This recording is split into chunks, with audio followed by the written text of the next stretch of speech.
नमस्कार दोस्तों, स्वागत है आपका अपने चैनल हिंदी वायरल स्टोरी में। दूसरों की बातें सुनकर हम अपना नुकसान कर बैठते हैं। हमें दूसरों की बातें सुननी चाहिए, लेकिन फैसला अपनी बुद्धि से लेना चाहिए। आज की कहानी इसी विषय पर है, तो कहानी ध्यान से सुने, आपको कुछ सीखने को ही मिलेगा। कहानी है बाप, बेटा और गधा।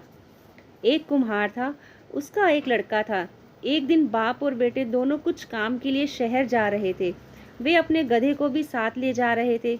आगे बाप, बीच में गधा और पीछे बेटा, ऐसे वो लोग चल रहे थे। थोड़ा सा चलते ही एक गांव आ गया। गांव में कुछ बच्चे खेल रहे थे। उन बच्चों ने इन तीनों को देखा। यह देखकर एक लड़का बोला, ये तो कोई मूर्ख लोग ही लग रहे हैं। गधा अकेला जा रहा है और ये दोनों चल रहे हैं। ये बाप अपने बेटे को इस गधे के ऊपर क्यों नहीं बिठाता? कुम्हार ने इस बच्चे की बात सुनी और अपने बेटे को गधे के ऊपर बिठा दिया और वो लोग आगे चलने लगे। थोड़ा सा चलते ही दूसरा गांव आ गया। इस गांव में कुछ लोगों का झुंड था और सब मिलकर ये दोनों को देखकर बात कर रहे थे।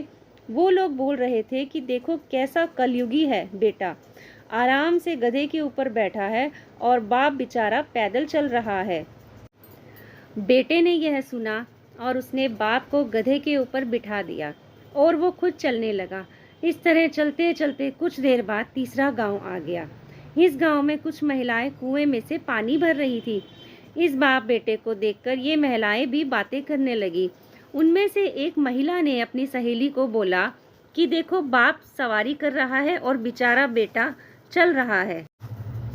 क्यों ना ये बाप अपने बेटे को भी अपने साथ इस गधे पर बैठने दे। उस महिला की बात सुनकर बाप ने अपने बेटे को भी गधे के ऊपर बिठा दिया। बाप बेटे अब आगे चलने लगे। अब शहर नज़दीक ही था। वहाँ पर एक शहर का आदमी घूमने निकला था। उसने ये दोनों को गधे के ऊपर बैठे देखा और कुम्हार को बोला कि ये गधा आपका है? कुम्हार ने कहा, जी ये गधा मेरा है। उस आदमी ने बोला कि आप दोनों को इस गधे पर जरा भी दया नहीं आती। आप दोनों के भार से ये गधा बेचारा मर जाएगा। इस गधे को भी थोड़ी देर के लिए आराम करना चाहिए। आप दोनों इस गधे को थोड़ी देर के लिए उठा लो। बाप और बेटे ने अपनी मूर्खता का परिचय देते हुए दोनों ने गधे के 4 पैर लकड़ी से बांध दिए और उस लकड़ी को अपने कंधे पर रख दिया। गधे को ऐसे लटकते देखते हुए रास्ते में लोगों की भीड़ जमा हो गई। रास्ते में एक नदी आई। नदी के ऊपर पुल था। लोगों की भीड़ से यह गधा हिलने लगा। गधे के पैर पर जो रस्सी बंधी थी वो टूट गई और गधा नदी में डूब गया। बाप ने बेटे को समझाते हुए बोला कि ये सब हमारे साथ लोगों की बुद्धि के हिसाब से चलने के कारण ही हुआ है। हमने अपना गधा खो दिया। इस कहानी की सीख, हमें सुननी सबकी चाहिए पर करना सिर्फ वही चाहिए जो हमें ठीक लगे।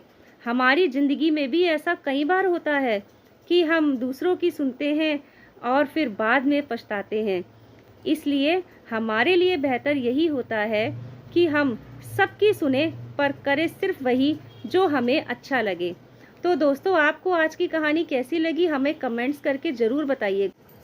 और अगर आपने अभी तक चैनल सब्सक्राइब नहीं किया हिंदी वायरल स्टोरी, तो ज़रूर जाके उसको सब्सक्राइब करें, लाइक करें और शेयर करें। तो दोस्तों, मिलते हैं तब तक अगली कहानी में। तब तक के लिए बाय बाय। खुश रहिए, स्वस्थ रहिए।